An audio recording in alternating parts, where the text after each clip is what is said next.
APSC Study Hub নমস্কাৰ অসমৰ বন্ধু বান্ধৱীসকল মই বৰখাৰণী বৰা আপোনালোকলৈ আজি লৈ আহিছো আটাইতকৈ ইম্পৰ্টেন্ট বুক পলিটিৰ এম লক্ষ্মীকান্ত আমাৰ APSC আৰু UPSC এস্পিৰেন্টছ সকলৰ কাৰণে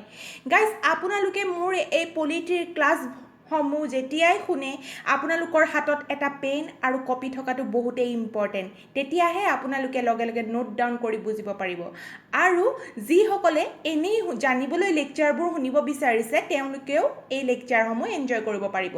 যিহেতু মই বহুত নৰ্মেল লেংগুৱেজত বুজাবলৈ ট্ৰাই কৰিম যাতে সকলোৱে শুনি সহজতে মনত ৰাখিব পাৰে আৰু সকলোৱে যাতে মোৰ লগত কোৰিলেট কৰিব পাৰে মই তেনেদৰে বুজাই যাম গাইজ প্ৰত্যেকটো ভিডিঅ' এণ্ড টপিক মই 30 মিনিটতে বুজাবলৈ ট্ৰাই কৰিম যাতে আপোনালোকে যেতিয়া ব্ৰেক ল'ব বা খোৱাৰ সময়কণতেই হওক মোৰ লেকচাৰসমূহ এনজয় কৰিব পাৰে বৰ নোহোৱাকৈ লক্ষ্মীকান্তখন আপোনালোকৰ এক্সামৰ কাৰণে কিমান ইম্পৰ্টেণ্ট সেই কথা মই মোৰ চিলেবাছৰ ভিডিঅ'টোত ভালদৰে বুজাই কৈছোঁৱে চ' আপোনালোকে যিসকলে এতিয়াও চিলেবাছখন ভালকৈ চোৱা নাই গৈ চাই ল'ব যিহেতু যিকোনো ছাবজেক্ট ষ্টাৰ্ট কৰাৰ আগতে চিলেবাছখন জনাৰ বহুতেই প্ৰয়োজনীয় গাইজ মই চিৰিয়েলি লেকচাৰসমূহ দিবলৈ ট্ৰাই কৰিম যাতে আপোনালোকে ইজিলি কোৰিলেট কৰিব পাৰে চ' গাইজ আপোনালোকেও মোৰ এই ভিডিঅ'সমূহত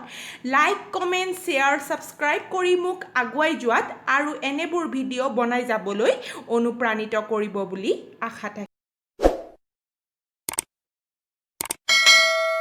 গাইজ লক্ষ্মীকান্তৰ প্ৰথম চেপ্টাৰটো হৈছে হিষ্টৰিকেল বেকগ্ৰাউণ্ড গাইজ এইটো চেপ্টাৰক দুটা ভাগত ডিভাইড কৰা হৈছে প্ৰথমটো হৈছে দা কোম্পানী ৰুল 1773 to 1858 আৰু সেকেন্ডটো হৈছে ক্ৰাউন ৰুল 1858 to 1947 ফাৰ্স্ট পাৰ্টত গাইজ 1773 পৰা লৈ 1850 লৈকে বাট কিয় যেহেতু 1858 লৈকে কোম্পানী ৰুল আছিল ইয়াৰ পিছত যি ৰুল আহিছিল হেতু হল ব্ৰিটিছ গভৰ্ণমেণ্টৰ সো আজিৰ পাৰ্টত আমি কোম্পানী ৰুল চাম আৰু ইয়াক মই ডিটেইলছত ডিসকাস কৰিম যেহেতু আমাৰ এক্সামত ইয়াৰ পৰা বহুত ডাইৰেক্ট কোৱেশ্চনছ অহা দেখা যায় কাৰণ আপোনালোকে যদি অল কোৱেশ্চনছ পেপাৰ চাই দেখিব যে ইয়াৰ পৰা বুলিও এক্সামত 11 to 12 কোৱেশ্চনছ অহা দেখা যায় সো আপোনালোকে ফোকাস দি শুনিব যাতে আপোনালোকে এটা পইণ্ট কোৰিলেট কৰিব পাৰে সো গাইজ এতিয়া চাওঁহক আজিৰ চেপ্টাৰটো গাইজ ইয়াত কোৱা হৈছে যে 1600 চনত ব্ৰিটিছ ইষ্ট ইণ্ডিয়া কোম্পানী ব্যৱসায়িক স্বাৰ্থত ইণ্ডিয়ালৈ আহিছিল under the charter granted by Queen Elizabeth first guys ইয়াক ইষ্ট ইণ্ডিয়া কোম্পানী বুলি কিয় কোৱা হৈছে যেহেতু ব্ৰিটিছসকল ইউৰোপৰ পৰা ইষ্টলৈ মিন্স আমাৰ দেশলৈ ট্ৰেডিং কৰিবলৈ আহিছিল তাৰ পিছত কি হ'ল ৰবাৰ্ট ক্লাইভ আহিল আৰু ব্ৰিটিছাৰ্ছসকল আহিল আহি পেলাই দেখিলে যে আমাৰ সোসাইটিটো বহুত ডাঙৰ ডাঙৰ ৰজা আছিল কিন্তু এজন ৰজাই আনজন ৰজাৰ দেখিব পৰা নাছিল যে এজন ৰজাই আনজন ৰজাক মাৰি ৰজা হ'ব মিন্স এনেকুৱা কণ্ডিশ্যনৰ আছিল হেতু সময়ত সো এই সকলোবোৰ ব্ৰিটিছ সকলে দেখিলে গাই যেহেতু ব্ৰিটিছ সকলে ট্ৰেডিং হিচাপতহে আহিছিল তেওঁলোকৰ প্ৰডাক্ট বেচিবলৈ যেহেতু ইণ্ডাষ্ট্ৰিয়েল ৰিভলিউচন তেওঁলোকৰ তাত হেতু টাইমত ষ্টাৰ্ট হৈ গৈছিল সো ইয়ালৈ মাৰ্কেট বিচাৰি আহি গ'ল গাইজ নতুন মানুহ যদি এখন দেশলৈ যায় তেতিয়া কি ৰিয়েকশ্যন হ'ব তেওঁলোকে ভয়ে ভয়ে থাকিব বাট অলপ দিন থাকি যেতিয়া সেই নতুন দেশখনৰ সিচুৱেশ্যন বুজি পাব যে এওঁলোকটো এনেকুৱাহে মিন্স ৰজাসকল যে ইমান চতুৰ নহয় সেইটো বুজি পালে তাৰ পিছত সেই বুজি পাই ব্ৰিটিছাৰসকলে দেশখনত আমাৰ দেশত ৰুল চলাবলৈ ল'লে যেহেতু তেওঁলোক এডুকেশ্যনো আছিল সো আমাৰ দেশৰ লগতো এনেকুৱাই হোৱা দেখা গৈছিল গাইজ 1765ত ইয়াৰ আগতে বেটেল অফ প্লাচি হ'ল বেটেল অফ বাক্সাৰ হ'ল গাইজ বাক্সাৰৰ যুদ্ধ কেতিয়া হৈছিল তলৰ কমেণ্ট বক্সত মোক জনাব সো তাৰ পিছত দিৱানী ৰাইটছ দিয়া হৈছিল গাইজ দিৱানী ৰাইটছ দিয়া হৈছিল দিৱানী ৰাইটছ মানে কি ৰেভিনিউ এণ্ড চিভিল জাষ্টিচ আৰু কাক দিয়া হৈছিল বেংগল বিহাৰ ওড়িশাক মিন্স আপোনালোকে মেপত চাই দেখিব যে এই ৰাজ্যসমূহ চিৰ লগত মিন্স সাগৰৰ লগত কানেক্ট আছিল সো ফাৰ্ষ্ট তেওঁলোকে এই ৰিজনসমূহ অফিচসমূহ বেছিভাগ এই ৰিজনসমূহতে দেখা যায় যেহেতু বাহিৰৰ পৰা জাহাজেৰে বস্তুবোৰ আনিবলৈ সুবিধা হৈছিল তো ইয়াতে তেওঁলোকে ইণ্ডিয়াৰ চেণ্টাৰ বনাই লৈছিল ওকে সো ইয়াত টেৰিটৰিয়েল পাৱাৰ হিচাপে পাৱাৰ হিচাপে তেওঁলোকে ল'ব ধৰিলে যিহেতু তেওঁলোকে এই ঠাইসমূহৰ পৰা টেক্স লৈ আছিল গাইজ এই ঠাইসমূহৰ পৰা তেওঁলোকে টেক্স লৈ আছিল তেতিয়া টেক্স লৈ সেই ঠাইৰ তেওঁলোকে ৰজা বনি গৈছিল ঠিক তেনেদৰে যিদৰে আপোনালোকে চিনেমাত দেখা পায় যে এটা গুণ্ডাই টেক্স কালেক্ট কৰি কৰি সেই ঠাইৰ ৰজা বনি যায় যিহেতু তেওঁলোকৰ হাতলৈ পাৱাৰ যাব ধৰিলে ইন 1858 গাইজ 1858 তাৰপিছত 1858ত চেপয় মিউটিনি হ'ল যাক ইণ্ডিপেণ্ডেঞ্চ ৱাৰ বুলি কয় তাত কি হ'ল গাইজ তাত ব্ৰিটিছ ক্ৰাউনৰ হাতত পাৱাৰ আহি গ'ল ডেজিগনেশ্যনো চেঞ্জ হৈ গ'ল অৰ্থাৎ গভৰ্ণৰ জেনেৰেলৰ পৰা ভাইচৰয় হৈ গ'ল মিন্স কোম্পানীৰ হাতত ডাইৰেক্ট ৰেছপনচিবিলিটি আহি গ'ল ইণ্ডিয়াৰ গভৰ্ণমেণ্টৰ চ' 1858ৰ পৰা কণ্টিনিউ হৈ আগষ্ট 15 1947লৈ গভৰ্ণমেণ্ট ৰুল আছিল যিয়ে গভৰ্ণমেণ্ট নকয় আপোনালোকে ব্ৰিটিছ গভৰ্ণমেণ্টেই হওক বা ব্ৰিটেইনৰ গভৰ্ণমেণ্টেই হওক তাৰপিছত with independence guys with independence came the need for a constitution so 1765 পৰা 1947 লৈকে তেওঁলোকে কেনেকৈ ৰুল আৰু ৰেগুলেশ্যন জনাটো প্ৰয়োজনীয় কেনেকৈ ৰুল এণ্ড ৰেগুলেশ্যন চলাইছিল সেইটো জনাটো প্ৰয়োজনীয় চ' আমাৰ কনষ্টিটিউশ্যন এনেক্ট কৰা হ'ল আৰু সেইটো ফাৰ্ষ্ট ছাজেশ্যন কৰিছিল এম.এন. ৰয়ে সেইটো গাইজ আমাৰ 5th এডিশ্যনৰ বুকত আপোনালোকে পাব ইয়াত সেইটো ইনফৰমেশ্যন দিয়া হোৱা নাই ফাৰ্ষ্ট টাইম 1934ত এম.এন. ৰয়ে ছাজেষ্ট কৰিছিল কনষ্টিটিউশ্যন ফ্ৰেম কৰিবৰ কাৰণে আৰু কনষ্টিটিউশ্যন এণ্ড এছেম্বলি এখন বনাব লাগে বুলি কিমান চনত ফৰ্ম কৰা হৈছিল গাইজ ইয়াক 1924 চনত ফৰ্ম কৰা হৈছিল গাইজ ইয়াৰ পৰা কনষ্টিটিউশ্যন বনাবলৈ ষ্টাৰ্ট কৰা হ'ল আৰু ইয়াৰ থ্ৰু আমাৰ কনষ্টিটিউশ্যন ড্ৰাফ্ট কৰা হ'ল ড্ৰাফটিং কমিটিও আছিল ড্ৰাফটিং কমিটি হেড কোন আছিল আপোনালোকে মোৰ কমেণ্ট বক্সত জনাব তাৰপিছত 26 জানুৱাৰী গাইজ 1950 চনত কনষ্টিটিউশ্যনখন পাৱাৰত আহি গ'ল এতিয়া প্ৰথমে যি ওলাই আহিছিল সেইখন এক্ট হৈছিল গাইজ ৰেগুলেটিং এক্ট এতিয়া চাওঁ আহক আমি ৰেগুলেটিং এক্ট অফ 1773 গাইজ এইখন act of great constitutional importance আছিল গাইজ যিহেতু ব্ৰিটিছ গভৰ্ণমেণ্টে এইটো ফাৰ্ষ্ট ষ্টেপ আছিল ব্ৰিটিছ গভৰ্ণমেণ্টৰ কোম্পানীক ৰেগুলেট কৰিবৰ কাৰণে চ' গাইজ এতিয়া আপোনালোকৰ মনলৈ আহিছে চাগৈ যে কোম্পানী ৰেগুলেট কৰিবলৈ কিয় প্ৰয়োজন হ'ল কাৰণ কোম্পানীটো ৰুল কৰিয়ে আছিলে কাৰণ তেতিয়াৰ দিনত বহুত ব্ৰিটিছাৰ্ছ আছিল ইণ্ডিয়ালৈ আহিছিল বহুত টকা পইচা লৈ উভতি গৈছিল আৰু ডিউৰিং দ্য টাইম তেওঁলোকৰ মনত এটাই বাঞ্ছা আছিল যে ইণ্ডিয়া যাম আৰু ঢেৰ টকা ঘটি উভতি আহিম চ' গাইজ এই কথাবোৰ যেতিয়া ব্ৰিটিছ গভৰ্ণমেণ্টে ন'টিছ কৰিছিল তেতিয়াই এইবোৰক ৰেগুলেট বা কণ্ট্ৰল কৰিবলৈ ৰেগুলেটিং এক্টখন লৈ অনা হ'ল আৰু ইয়াৰ দ্বাৰাই কোম্পানীৰ পলিটিকেল আৰু এডমিনিষ্ট্ৰেশ্যন ফাংচনসমূহক ৰিকগনাইজো কৰিছিল আৰু এইখিনিৰ পৰাই ভাৰতৰ চেণ্ট্ৰেল এডমিনিষ্ট্ৰেশ্যন গঢ়ি উঠা দেখা যায় মিনছ কোম্পানীৰ হাতত কোম্পানীয়ে দেখৰেখ কৰিব বেপাৰ বাণিজ্যসমূহ চেণ্ট্ৰেল অথৰিটি এতিয়া ইয়াত কোম্পানী হৈ গ'ল ঠিক আছে আৰু বেকগ্ৰাউণ্ডৰ পৰা কোনে কণ্ট্ৰল কৰিছিল ব্ৰিটিছ গভৰ্ণমেণ্টে এতিয়া চাওঁ আহক ইয়াৰ ফিচাৰ্ছসমূহ গাইজ ইয়াৰ পৰাই ডাইৰেক্ট কুৱেশ্যন ওলাই অহা দেখা যায় চ' আপোনালোকে মন দি শুনিব প্ৰথমে আছে guys governor of Bengal as the governor general of Bengal guys প্ৰথমটো বেংগল বম্বে মাদ্ৰাছ এই তিনিখন ঠাইত তেওঁলোকৰ পাৱাৰ আছিলে ৰেগুলেটিং এক্টৰ আগতে বেলেগ প্লেচত বেলেগ গভৰ্ণৰ থকা দেখা গৈছিল বেংগলত বেলেগ গভৰ্ণৰ বম্বেত বেলেগ গভৰ্ণৰ মাদ্ৰাছত বেলেগ গভৰ্ণৰ থকা দেখা গৈছিল আৰু ইজনে আনজনৰ পাৱাৰৰ ওপৰত ইণ্টাৰফেয়াৰ কৰা নাছিল কিন্তু এইখন এক্টৰ পিছত গভৰ্ণৰ বেংগলক পাৱাৰ দি দিলে মিন্স গভৰ্ণৰ অফ বেংগলক as the governor general of Bengal so' Bombay Madras আৰু ইয়াৰ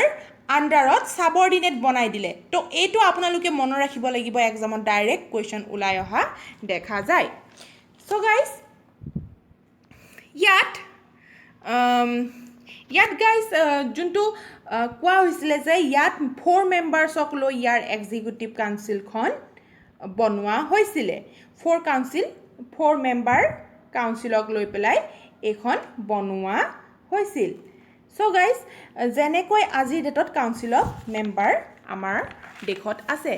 গভৰ্ণৰ জেনেৰেল ফাৰ্ষ্ট যোনজন আছিল তেওঁ হ'ল লৰ্ড ৱাৰেন হষ্টিংছ গাইজ এয়া বহুত ইম্পৰ্টেণ্ট গাইজ চ' আপোনালোকে মই ডিটেইলছত কৈ গৈ আছোঁ আপোনালোকে নোট ডাউন কৰি যাব 1774ত কি হ'ল গাইজ সুপ্ৰিম কোৰ্ট কলকাতাত ফাৰ্ষ্ট টাইম এষ্টাব্লিছ কৰা হৈছিল 1774ত এজন চিফ জাষ্টিছ আছিল আৰু তিনিজন আদাৰ জাজেছ আছিল আৰু যোনজন চিফ জাষ্টিছ আছিল সেইজন হৈছে এলিজা এম্পে ইয়াত নামটো দিয়া হোৱা নাই কিন্তু বহুত ইম্পৰ্টেণ্ট হয় আপোনালোকে মনত ৰাখিব গাইজ তাৰপিছত প্ৰহিবিটেড অফ ব্ৰিটিছ গভৰ্ণমেণ্ট ইয়াৰ উপৰিও যিসকল ব্ৰিটিছাৰ্ছ আহি প্ৰাইভেটকৈ বিজনেছ কৰি আছিল ইয়াত তেওঁলোকক বেন কৰি দিছিল এই এক্টৰ দ্বাৰা আৰু এওঁলোকক কণ্ট্ৰল কৰিবলৈ ব্ৰিটিছ গভৰ্ণমেণ্টে কোৰ্ট অফ ডাইৰেক্টৰ পোষ্টটো বনাই দিলে যিটো গভৰ্ণিং বডি আছিল কোম্পেনীৰ চ' এই কোড অফ ডাইৰেক্টৰে ৰেভিনিউ চিভিল আৰু মিলিটাৰী এফেয়াৰ্ছৰ ৰিপৰ্ট গভৰ্ণমেণ্টক দিছিল আৰু এইবোৰ ডাইৰেক্ট পাৰ্লিয়ামেণ্টৰ আণ্ডাৰত আছিল কোন পাৰ্লিয়ামেণ্ট ব্ৰিটেইনৰ চ' এই সকলোবোৰ আপোনালোকে মনত ৰাখিব লাগে ৰেগুলেটিং এক্টক চেঞ্জ কৰিবলৈ বা ইম্প্ৰুভ কৰিবলৈ পিটছ ইণ্ডিয়া এক্ট 1784 এখন ওলাই আহিল গাইজ যাক আমি এই এক্টখন পিটছ ইণ্ডিয়া এক্ট বুলি ক'লে উইলিয়াম পিটছ আছিল সম্পূৰ্ণ নাম আৰু ডিউৰিং ডেট টাইম উইলিয়াম পিটছ ব্ৰিটেইনৰ প্ৰাইম মিনিষ্টাৰ আছিল চ' তেওঁ কৈছিল যে তেওঁলোকে কোম্পেনীক অলপ ইম্প্ৰুভ কৰিব লাগে আৰু ৰেক্টিফাই কৰিবলৈ এই পিটছ ইণ্ডিয়া এক্টখন লৈ আহিছিল তাৰপিছত ব্ৰিটিছ পাৰ্লিয়ামেণ্টে কি কৰিলে এখন এক্ট 1781ত এমেণ্ডমেণ্ট পাছ কৰিলে আৰু পিটছ ইণ্ডিয়া এক্ট 1784 ওলাই আহিল পুৰণা ৰুল ৰেগুলেশ্যনবোৰ ছেটেলমেণ্ট কৰিবৰ কাৰণে so' as the act of settlement বুলিও ইয়াক চ' গাইজ আমি চাওঁ আহক ফিচাৰ্ছসমূহ পিটছ ইণ্ডিয়া এক্টৰ 1784 গাইজ মই আপোনালোকক এটা কথা জনাব বিচাৰোঁ যে নতুন বুকছখনত আৰু কিছুমান এক্ট যোনটো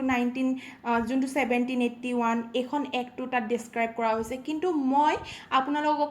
কনষ্টিটিউশ্যনৰ লগত যিবোৰ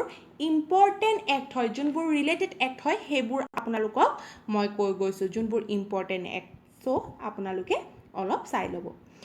গাইজ ইয়াত কোৱা হৈছিল প্ৰথমে কোম্পেনীৰ কমাৰ্চিয়েল আৰু পলিটিকেল ফাংচনসমূহ ডিফাৰেঞ্চিয়েট কৰিবলৈ আৰম্ভ কৰি দিলে এই এক্টখনত গাইজ কোৰ্ট অফ ডাইৰেক্টৰক কমাৰ্চিয়েল এফেয়াৰ্ছক মেনেজ কৰিব দিলে আৰু নিউ বডি বনোৱা হ'ল বৰ্ড অফ কণ্ট্ৰল বুলি টু মেনেজ পলিটিকেল এফেয়াৰ্ছ আৰু ইয়াৰ পৰাই ক'ৰবাত নহয় ক'ৰবাত ডাবল গভৰ্ণমেণ্ট হ'বলৈ ষ্টাৰ্ট হৈ গ'ল গাইজ ইয়াত যি বৰ্ড অফ কণ্ট্ৰল আছিল কি কৰিছিল বৰ্ড অফ কণ্ট্ৰলে to supervise and direct all operations of the civil and military government or revenues of the British possessions in India এই পছেশ্যন মিনছ গাইজ সম্পত্তি বুলি কোৱা হয় যাক কোম্পানী টেৰিটৰিজ ক'ৰবাত নহয় ক'ৰবাত ব্ৰিটিছ পছেশ্যন মানে সম্পত্তি হৈ গৈছিল ফাৰ্ষ্ট টাইম কোৱা হৈছিল যে ব্ৰিটেইনৰ সম্পত্তি হ'ল ইণ্ডিয়া সেইটো টাইমত কোৱা হৈছিল গাইজ এণ্ড ব্ৰিটিছ গভাৰ্ণমেণ্টৰ কোম্পানী এফেয়াৰ্ছ আৰু ইয়াৰ এডমিনিষ্ট্ৰেশ্যন সুপ্ৰিম হ'ল কাৰণ সকলো পাৱাৰ ব্ৰিটেইনৰ হাতত গুচি গৈছিল ইয়াৰ পিছত 1786ত আৰু এখন এক্ট ওলাই অহা দেখা গ'ল ইয়াত 1786ত লৰ্ড কৰ্ণৱালিছ গাইজ এপইণ্টেড কৰা হ'ল গভৰ্ণৰ জেনেৰেল অফ বেংগল বুলি 1786ত আৰু তেওঁ দুটা ডিমাণ্ড কৰিছিল ডিমাণ্ড দুটা হৈছে তেওঁক নিজৰ পৰিষদৰ নিৰ্ণয়ৰ ওপৰত অভাৰৰিডেন কৰিবলৈ যেনে স্পেচিয়েল কেছবোৰত শক্তি দিব লাগিব বুলি তেওঁ ডিমাণ্ড কৰিছিল লগতে তেওঁ কৈছিল কাউন্সিলৰ কমাণ্ডাৰ ইন চিফ মিনছ সেনাপতিও তেওঁৱেই হ'ব এই দুটা প্ৰভিজনক লৈ 1786ত এই একখন এনেক্ট কৰা হৈছিল তাৰপিছত কোম্পানীয়ে আৰু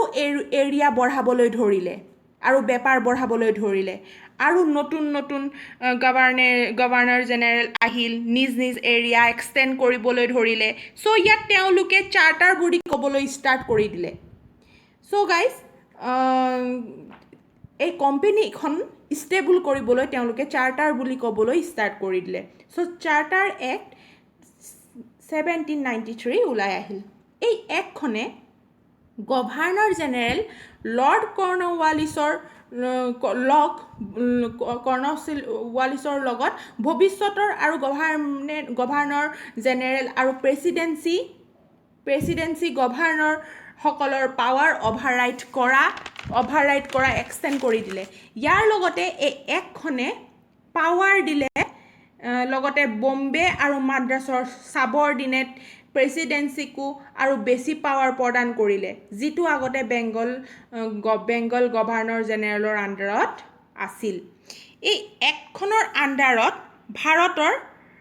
20 বছৰলৈকে কোম্পানীৰ বেপাৰৰ একাধিকাৰ বঢ়াই দিলে গাইজ মানে যাক ট্ৰেড মনোপলি বুলি কোৱা হয় ইয়াত আছে it extended the trade monopoly of the company in India for another period of 20 years আৰু এই এক্টে প্ৰভাইড কৰিছিল যে commander in chief was not be a member of governor general of council যেতিয়ালৈকে তেওঁক নিযুক্তি কৰা নহয় চ' ইয়াত কোৱা হৈছে unless he was so' appointed এই এক্টৰ দ্বাৰা নিৰ্ধাৰিত কৰা হ'ল যে বৰ্ড অফ কণ্ট্ৰল মেম্বাৰ আৰু তেওঁলোকৰ ষ্টাফে ভাৰতীয় ৰাজস্বত্ব ভোগদান কৰিব লাগিব মিনছ তেওঁলোকে টেক্স পে' কৰিব লাগিব ৰেভিনিউ পে' কৰিব লাগিব তাৰপিছত ওলাই আহিল guys charter act of 1813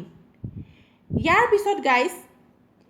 charter act 1813 আহিল ইণ্ডিয়াত ব্যৱসায়িক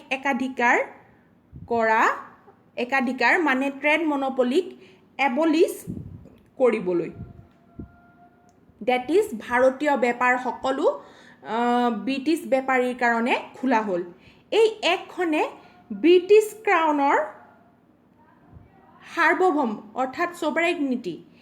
তথা কোম্পানী টেৰিটৰিজবোৰৰ ওপৰত সাৰ্বভৌমত্ব দিবলৈ দাবী জনাইছিল এই এক্টখনে গাইজ খ্ৰীষ্টিয়ান মিছনেৰীসকলকো ইণ্ডিয়ালৈ আহিবলৈ এলাউ কৰি দিলে আৰু নম্বৰ 4th আছে এই এক্টখনে গাইজ ব্ৰিটিছ টেৰিটৰী নিবাসীসকলৰ মাজত ৱেষ্টাৰ্ণ এডুকেশ্যন প্ৰচাৰ কৰিছিল তাৰোপৰি এই এক্টখনে ভাৰতৰ স্থানীয় চৰকাৰৰ ব্যক্তিসকলৰ ওপৰত টেক্স ইম্প'জ কৰিছিল আৰু যিসকলে টেক্স পে' কৰা নাছিল সেই তেওঁলোকক পানিছো কৰিছিল চ' গাইজ দেখিছে সেইটো টাইমত আমাৰ ভাৰতীয় লোকসকলৰ ওপৰত ব্ৰিটিছসকলে কেনেকৈ অত্যাচাৰ কৰিছিল অসমীয়াত এষাৰ কথা আছে নহয় বোলে চল পালে কুকুৰে গললৈকে জঁপিয়াই আমাৰ লগতো সেই একেই অৱস্থা হোৱা দেখা গৈছিল তো নেক্সট আহোঁ আমি চাৰ্টাৰ এক্ট অফ 1833 গাইজ এই এক্টখনে ব্ৰিটিছ ইণ্ডিয়াক এডমিনিষ্ট্ৰেশ্যনক চেণ্ট্ৰেলাইজ কৰাৰ ফাৰ্ষ্ট ষ্টেপ আছিল direct was the final step towards centralization in British India এই এক্টখনৰ ফিচাৰসমূহ চাওঁ আহক গাইজ প্ৰথম কামটো কৰিলে বেংগলৰ গভৰ্ণৰ জেনেৰেলক গভৰ্ণৰ জেনেৰেল অফ ইণ্ডিয়া কৰি দিলে ডেটছ মিনছ এতিয়া ইণ্ডিয়া কমপ্লিটলি ব্ৰিটেইনৰ হাতত আহি গৈছিল আৰু চিভিল মিলিটাৰী পাৱাৰসমূহ সম্পূৰ্ণ তেওঁলোকৰ হাতত গুচি গৈছিল Lord William Bentinck was the first governor general of India guys Lord William Bentinck first governor general of India আছিল এইটো কুৱেশ্যন ডাইৰেক্ট এক্সামত অহা দেখা যায় so' first governor general of India কোন আছিল Lord William Bentinck guys next পইণ্টটো হৈছে it deprive the governor of Bombay and Madras of their legislative power that means Bombay and মাদ্ৰাছৰ গভৰ্ণৰ জেনেৰেলৰ লেজিছলেটিভ পাৱাৰলৈ লোৱা হ'ল যিহেতু চেণ্ট্ৰেললৈ সকলো পাৱাৰ গুচি গৈছিল এতিয়া গভৰ্ণৰ জেনেৰেল অফ ইণ্ডিয়া ইয়াত সকলো লেজিছলেশ্যন বনিব ধৰিলে গভৰ্ণৰ জেনেৰেল অফ ইণ্ডিয়াতে এই সকলোবোৰ লেজিছলেশ্যন বনিবলৈ ধৰিছিল আৰু ইণ্ডিয়াত যিদৰে আমাৰ পাৰ্লিয়ামেণ্টত লেজিছলেশ্যন বনায় আৰু গোটেই ইণ্ডিয়াত ইমপ্লিমেণ্ট হয় ঠিক সেইদৰে গভৰ্ণমেণ্ট অফ ইণ্ডিয়াটো লেজিছলেশ্যন বনাব ধৰিলে সেইটো সময়ত তাৰপিছত গাইজ সকলো পাৱাৰ এতিয়া এণ্টায়াৰ ব্ৰিটিছৰ হাতলৈ গুচি গৈছিল চ' ইয়াত ৰেগুলেশ্যনছসমূহ ইয়াত এক্টলৈ পৰিৱৰ্তন হয় এইদৰে ইষ্ট ইণ্ডিয়া কোম্পেনীয়ে যি কমাৰ্চিয়েল বডি আছিল এণ্ড হৈ পিয়ৰলি এডমিনিষ্ট্ৰেটিভ বডি বনিলে আৰু ইয়াত কি কোৱা হৈছিল open competition for selection of civil servant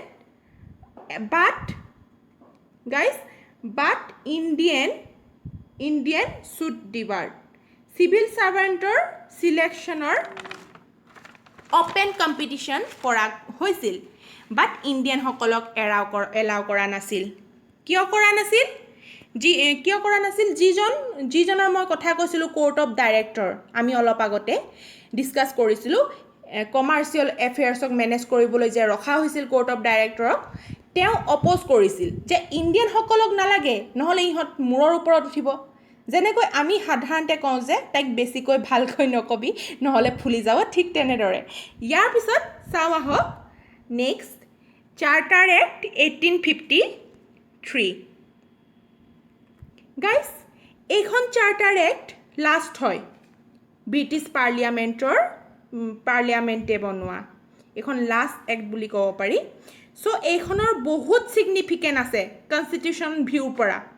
বহুত ইম্পৰ্টেণ্ট হয় চ' আপোনালোকে এইখন এক্ট সম্পূৰ্ণকৈ মনত ৰাখিব সকলোতকৈ ডাঙৰ কথা হ'ল আমি এটা ফিচাৰ্ছসমূহ চাওঁ আহক ইয়াৰ ফিচাৰ্ছসমূহ কি সকলোতকৈ ডাঙৰ কথা হ'ল গাইজ ইয়াত লেজিছলেটিভ আৰু এক্সিকিউটিভ ফাংচনছবোৰক ছেপাৰেট কৰি দিয়া হ'ল আৰু ইয়াত যি লেজিছলেটিভ উইংছ আছিল তাক ইয়াত মিনি পাৰ্লিয়ামেণ্ট বুলি কোৱা হয় গাইজ ইয়াক মিনি পাৰ্লিয়ামেণ্ট বুলি কোৱা হৈছিল চ' আজিৰ ডেটত যি আমাৰ পাৰ্লিয়ামেণ্ট এই মিনি পাৰ্লিয়ামেণ্টৰ পৰা ওলাই আহিছে বুলি আমি ক'ব পাৰোঁ যাক আমি সহজ ভাষাত ইয়াৰ বীজ বুলি কোৱা হয় মানে যেতিয়া বস্তু এটা হিপাৰ পৰা ওলাই আহে চ' আমাৰ কনষ্টিটিউশ্যনখনো মিনি পাৰ্লিয়ামেণ্টটো হিপা আছিল বুলি আমি ক'ব পাৰোঁ আৰু ইয়াত ছেইম প্ৰচিডিঅ'ৰ ইমপ্লিমেণ্ট কৰা হ'ল ব্ৰিটিছ পাৰ্লিয়ামেণ্টৰ দৰে চ' আমাৰ পাৰ্লিয়ামেণ্ট মেক্সিমাম প্ৰডিউচ ব্ৰিটেইনৰ লগত মিল থকা দেখা যায় যিদৰে ব্ৰিটেইনত হয় কাৰণ আমাৰ হিষ্টৰিকেল বেকগ্ৰাউণ্ড ব্ৰিটেইনৰ লগত কানেক্টেড হয় চ' ছেকেণ্ডটো আমি চাওঁ আহক আৰু এই এক্টত open competition system of selection and recruitment of civil ছাৰ্ভেণ্টৰ য'ত ইণ্ডিয়াও পাৰ্ট আছিল 1854 চনত এই ইয়াত এখন কমিটি গঠন কৰা হয় সেইখন হৈছে মেকলয় কমিটি এইখন বহুত ইম্পৰ্টেণ্ট আপোনালোকে মনত ৰাখিব 1854ত ইণ্ডিয়াত চিভিল ছাৰ্ভেণ্টৰ লগত এই কমিটিখন ৰিলেট কেনেকৈ ইণ্ডিয়াসকলক ইয়াৰ আণ্ডাৰত কেনেকৈ আনিব এই কমিটিখনহে নিৰ্ণয় কৰিছিল চ' এইটো পইণ্ট আমাৰ এক্সাম পইণ্টৰ ভিউৰ পৰা বহুত ইম্পৰ্টেণ্ট আৰু ইয়াত লোকেল ইণ্ডিয়াৰ ৰিপ্ৰেজেণ্টেটিভ ইয়াৰ আণ্ডাৰত আহে আৰু ইয়াক লেজিছলেটিভ কাউন্সিল বুলি নাম দি দিয়া হয় গাইজ আজিলৈকে যি চাৰ্টাৰ এক্ট ওলাই আহিছে তাৰ টাইম পিৰিয়ড ডিফাইন কৰা হোৱা নাছিলে ডিফাইন কৰা হৈছিল কিন্তু এই চাৰ্টাৰ এক্টখন কোনো টাইম পিৰিয়ড ডিফাইন কৰা হোৱা নাছিল ইয়াক সাধাৰণতে বুজিব পাৰোঁ যে কোম্পানী ৰুল ক'ৰবাত নহয় ক'ৰবাত টাৰ্মিনেট হ'ব ধৰিছে চ' গাইজ আমি ক'ব পাৰোঁ যে কোম্পানী ৰুল টাৰ্মিনেট হ'ব ধৰিছে আৰু এইটোৱে সংকেত আছিল টাইম স্পেচিফাই নকৰাৰ গাইজ আজিৰ লেকচাৰ ইয়াতে সামৰণি পৰিছে আশা কৰোঁ আপোনালোকে ভালদৰে বুজি পালে যে আমাৰ দেশলৈ ব্ৰিটিছসকল কেনেকৈ আহিছিল কেনেকৈ ৰুল ৰেগুলেশ্যন বনাই দেশ শাসন কৰিছিল সংবিধানখন কোনে আৰু কেনেকৈ প্ৰপ'জ কৰিছিল এই ভিডিঅ'টো ভালদৰে মই বুজাই দিলোঁ যদি এতিয়াও ডাউট আছে আপোনালোকৰ আমাৰ কমেণ্ট বক্সত জনাব পাৰে আৰু ইয়াৰ লগতে আজিৰ লেকচাৰৰ ৰিলেটেড দুটামান কুৱেশ্যনছ দিয়া হৈছে এনচাৰটো মোক কমেণ্ট বক্সত জনাব যিমান পাৰে সকলোৱে পাৰ্টিচিপেট কৰক তেতিয়াহে মই আগলৈও এনেবোৰ ইয়াৰ নেক্সট ভিডিঅ'বোৰ বনাবলৈ মটিভেট হ'ম চ' গাইজ আজিৰ কুৱেশ্যনকেইটা হৈছে who was the first governor general of Bengal option A ৰগাৰ্ডিক ওৰকে option B Lord Cornwallis option C Warren Hastings option D John চোৰ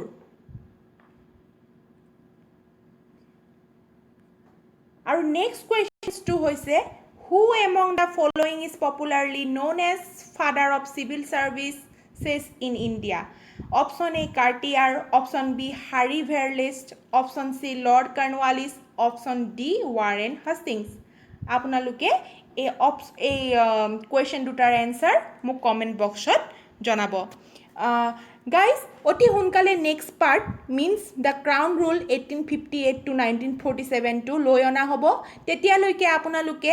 ছেফ থাকক আৰু লেকচাৰটো এনজয় কৰক ভিডিঅ'টো ভাল পালে লাইক কমেণ্ট ছাবস্ক্ৰাইব কৰিবলৈ নাপাহৰিব লগতে কাষতে থকা ন'টিফিকেশ্যন বেল আইকনটো অন কৰি দিব